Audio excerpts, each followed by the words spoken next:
Hey everyone! How's everybody doing today? Welcome to another AutoCrit Pep Talk.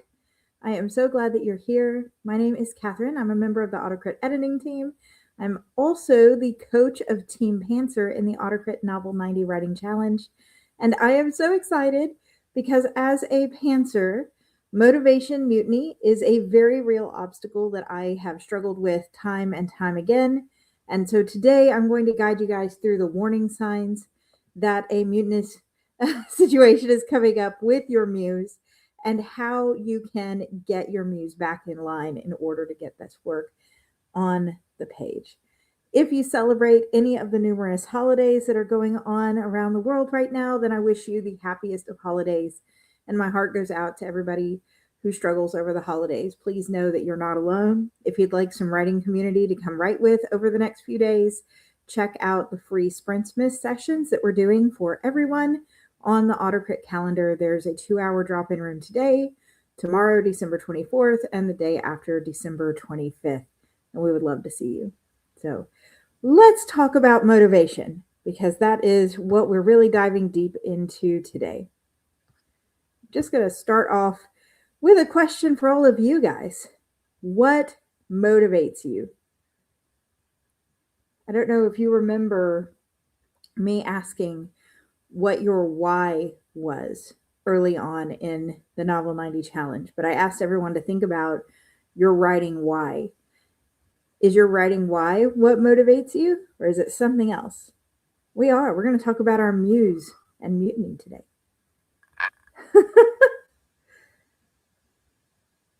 So what motivates you guys? I know there's a couple big ones, and those are the ones we're going to chat about, but it's always good just to hear. For me personally, it's waking up from a dream, usually with a good story that I absolutely have to know more about. And so I go on to write it. And as a pantser, the whole purpose behind my writing is to discover what happens next. And I like that publishing them gets me a little extra money on the side. And I appreciate having a readership who shares those dreams very literally with me in the form of the book. But yep. Your muse do be committing mutiny. Desire to write. Yep. Okay, so let's go over a couple different ways your muse goes on mutiny and how to get that muse back when that happens. So first off, if you're in the crowd of people who write because of a passion project or hobbyist, or maybe a little mix of passion and business, you have an idea you can't get out of your head. I love that, Mark. The hope that your stories help somebody feel that they're not alone. That meeting with other people who get your vision. Exactly. So if you have an idea that you can't get out of your head, it's always there. This is an example of muse at its strongest moment. We're not trying to harness it for any other reason. We're just trying to pour these worlds out onto the page. And because of this, it ties our inspiration, our creative vision for the story, as well as our excitement to discover what that story will be together to motivate us to write more. So that's the ideal situation. But if you experience any of these warning signs, a mutiny could well be on the way, brewing within your subconscious towards your work. The biggest sign is the wall. The wall is not writer's block. It's the step before writer's block.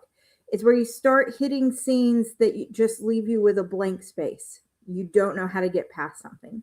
Maybe there's something that's just stuck in your brain about a character and you can't figure out why they would do what they're going to do. And because of that, it stalls you on their creation.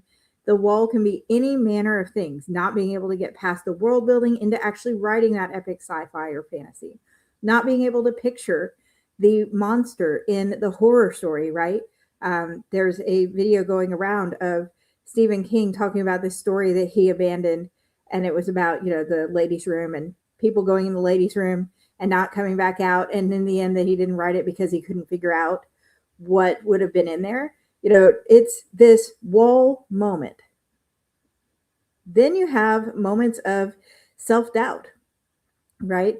Self-doubt is when our imposter syndrome demon creeps up on our shoulders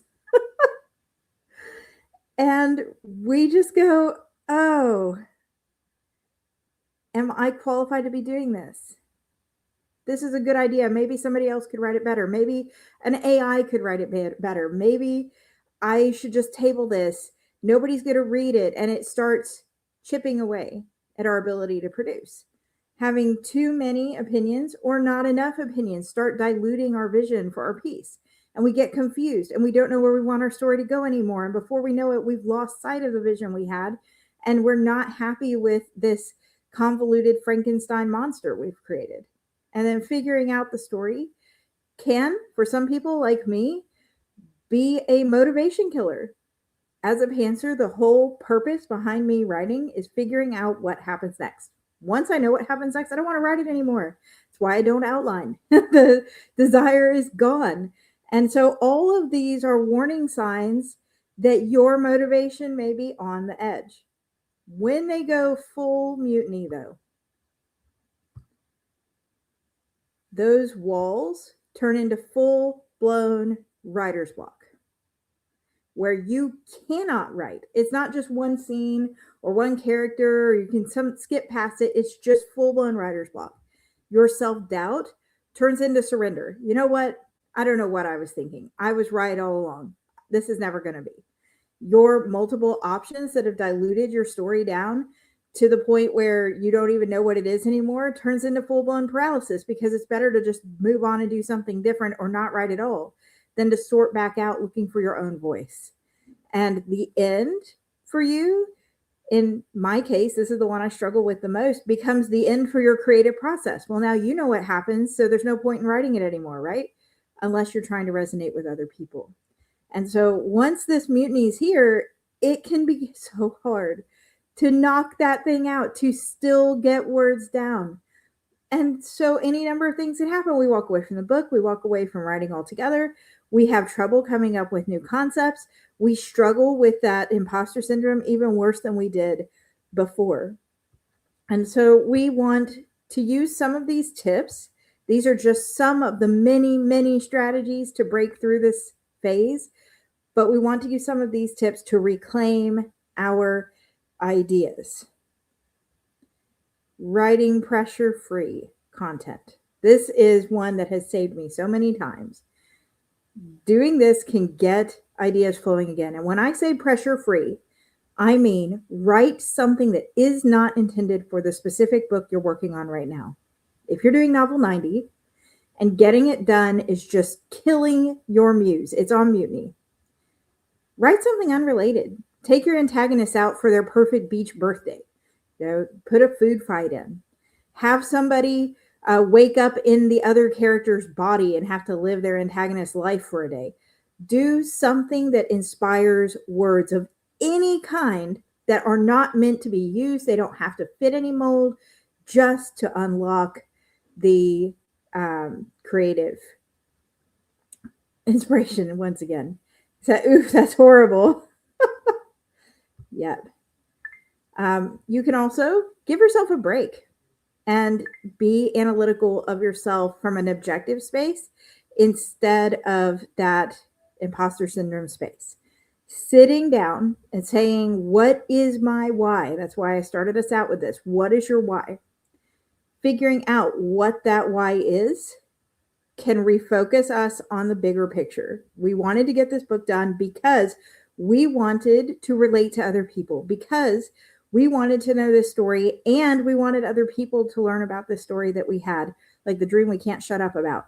We want this to be something that is self-expressive, but it's also freeing and it's also exciting. And it's not always going to feel that way. So we have to take a break and walk away for our own sanity and use some self-care and then come back every once in a while. The point, though, is that your breaks should have limits. They should be built into your goals. I am not going to write for the next 2 days, and then I will come back and I will write a scene to get back into it, right? The holidays are really rough for a lot of people, both on I have tons of things to do and get everything done side, as well as on the mental and emotional toil that a lot of people struggle with, the darkness that holidays can bring. that just drains your emotional energy to where there's nothing left. And if that's where you are, giving yourself a break with full intention of coming back and maybe joining a sprint club the day you come back, maybe setting aside some dedicated time to get back into your bookish world can help that transition a little more. Yep, sometimes the kindest thing you can do is put something down for a little bit and come back. And having that dedicated time, I will be back for Kat's midnight writing sprint on Thursday, something like that can help shift you back into that gear without it being an indefinite amount of time. And finally, I recommend using SMART goals and my carrot strategy. So I treat passion projects that I'm inspired to write that isn't the main one I need to be writing as carrots. If I get my SMART goal for today done on my project that has to be done, I can do as much as I want in the carrot project, right? And it's just lingering there. It's waiting all nice and shiny. And that helps motivate me personally to get me to go to that. And I have to achieve the first one first. It's just a little extra push. All right. So I don't know if this is the category you're in, but if it is, I know we've seen some other people talk about where they are. Hopefully these tips will help you bring your muse back into alignment. There are so many things that creep into here, but remember, your work is yours. Your story does deserve to be told, and we all struggle. Struggling is part of being human.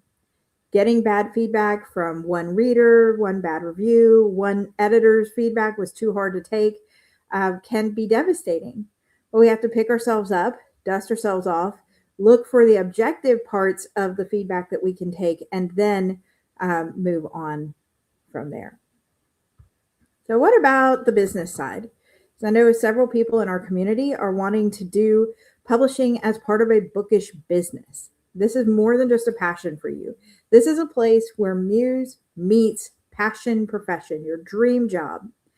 And it puts purpose behind your prose. So that purpose, you might think, would help you avoid muses going on mutiny because you have to pay your bills, right? It also allows for easier SMART goals and a thought out plan for publication that drives motivation. Because I want to put out 3 books next year. So in each of the Novel 90 challenges, I'm going to draft a new book. I'm going to edit a new book. I'm going to put it on pre-order, and then I'm going to get ahead of myself. And that gives you clear goals, to move you through this business process. But bookish business, just like passion projects, have warning signs that a mutiny is coming for your muse. If you feel any of these, please let me know in the chat. When your business focus starts overtaking creative focus, you may notice because you're spending more time online Googling publication process, querying process, social media marketing process, creating graphics, working on blogs, drafting newsletters than you are actually writing and editing. You're putting more time onto the business. Work feels forced or fake. This is a big red warning flag that you're losing touch with the muse side of what makes this business possible. And instead, you're focusing on writing trends that maybe you don't like just because you hope you can make an extra buck over the holidays or next year when these trends come around, and you don't feel like your voice is being represented. And then that makes it feel fake, or the book is subpar.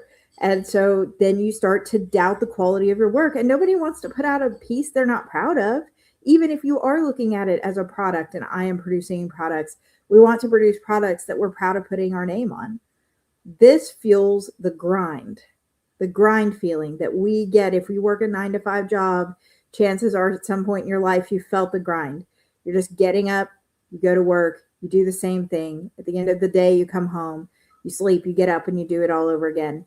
You've lost passion when the grind creeps in and it's become a job. And while you do have to treat writing and publishing like a job if you want it to pay like a job, because this is a inspiration fueled job, the grind sticking around too long can kill your motivation and it can kill your productivity. Futility also can fuel imposter syndrome. You start to feel like Nothing you're doing is working. You've put out a few books and you're not making money. You're not even making back the money you spent producing the books. This is futility. No matter what I do, I'm still not making money at it. I left my day job to make this my business. I'm still not making money at it. And therefore, my books must be bad. I must be bad. I must not be cut out for this. I wasn't called for this.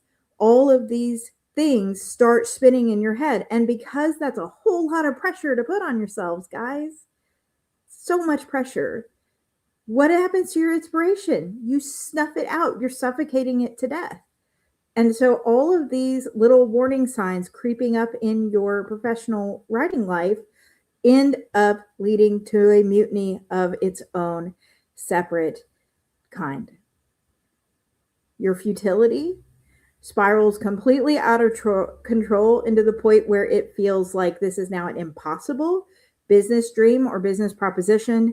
And therefore, you are at a crossroads between doing something that you now genuinely feel is a waste of time because you've put out however many books and you're not making money, or doing something else.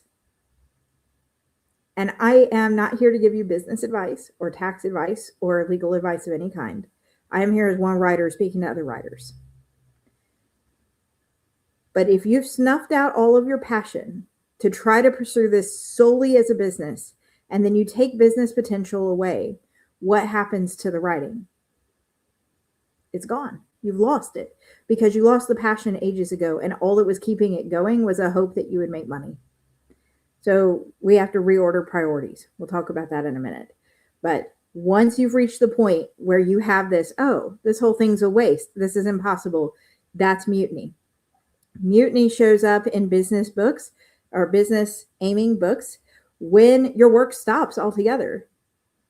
It felt forced, it felt faked, you got tired of it, you just quit writing. And because you quit writing, you have this strong sense of relief because the grind has stopped.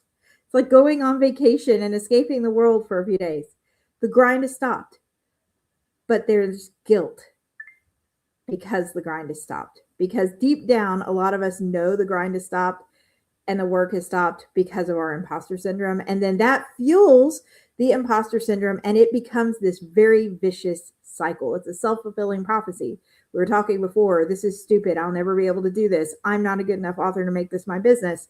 And then quitting writing, not making money, fuels that self-fulfilling prophecy and it becomes true. You're not making money. You can't do it while you're not writing. If you're not putting stuff out, it's not going to happen.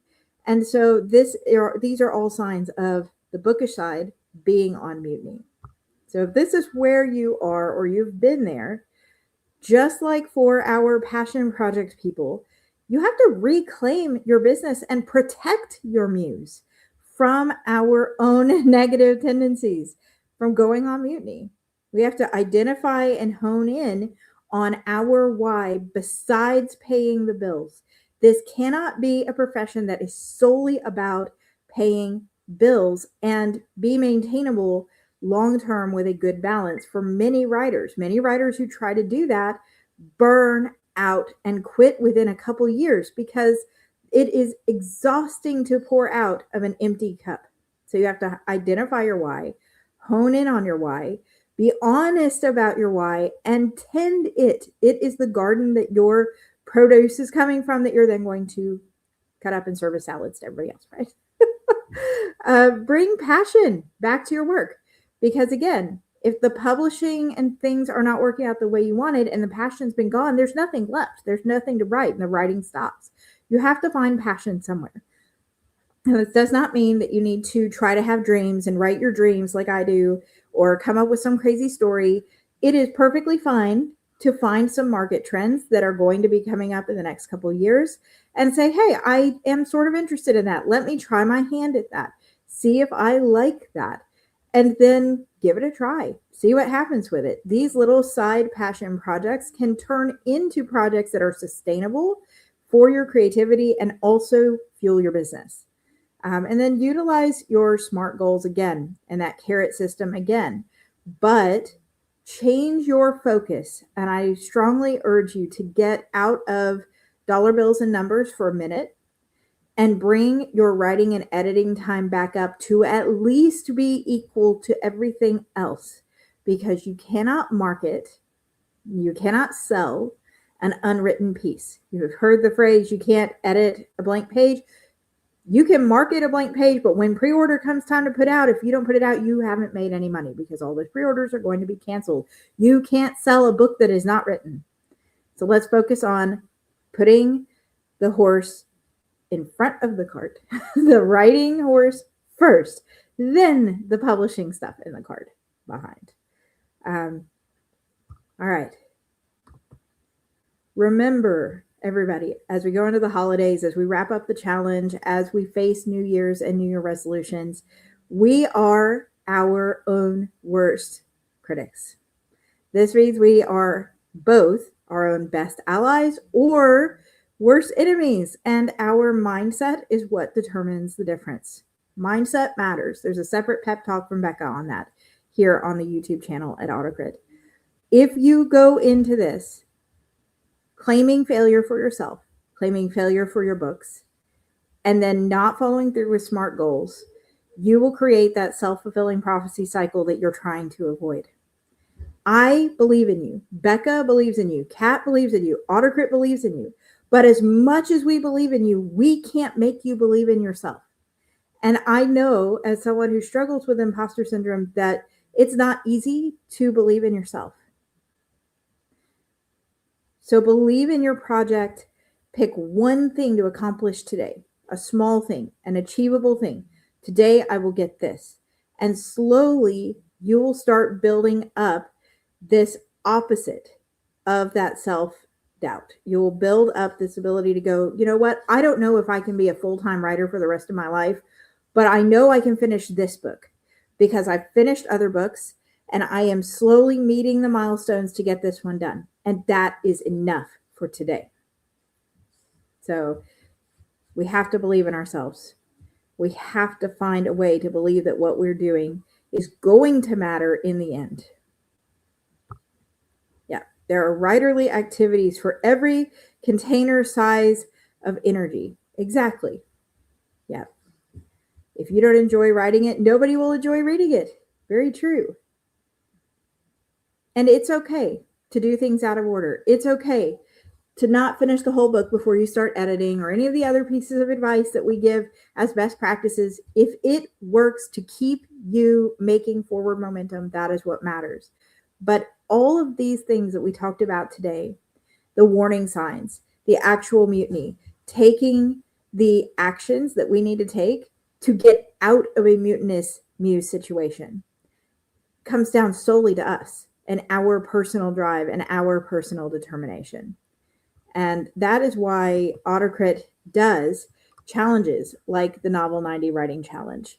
The Novel 90 Writing Challenge is free. We're starting another one in the spring. I'm going to put the link down here for anybody who would like to go ahead and register for that. But in Novel 90, we give you a free community. It's not a contest. You do not have to submit your books to us. It's a challenge. And we give you a community and coaches to walk you through planning, writing, and editing a book in 90 days, because we know it's lonely. And our community is going to commiserate with you. We're going to be here to encourage you. And we're also going to be here to hold you accountable along the way. You can come to as many or as few of the community events as you want. You can check in on as many of the Novel 90 team posts as you want. You can sign up for our free text messages during the challenge and text with us if you want. And these are real text messages from real people, not bots, people on our coaching team who read them, who manually type a response to you and send it back. We send check-ins throughout the challenge. And if anybody's on who's in text and you'd like to share your experience, we'd love to hear it. But we send check-ins and it's like, pulse check, are you still there? Are you okay? Tell me the things. How is it going? Are you ahead? Are you behind? Where are you at? Because we genuinely care. So whether you find that community with us here in Novel 90 during one of our challenges, or you have another writer community of your own, this career, this passion can be so isolating, but it doesn't have to be. So use the community as your secret weapon to help you get through the hurdles when they come. You need a good first mate to keep a mutinous crew in check, and your community is that good first mate. All right, you guys, I know that we are coming up on time, so I wish you all the best. And again, if you celebrate the holidays, happiest of holidays. We will see you guys very soon. Finish strong, all of our Novel 90 people. Take care. Bye, everyone.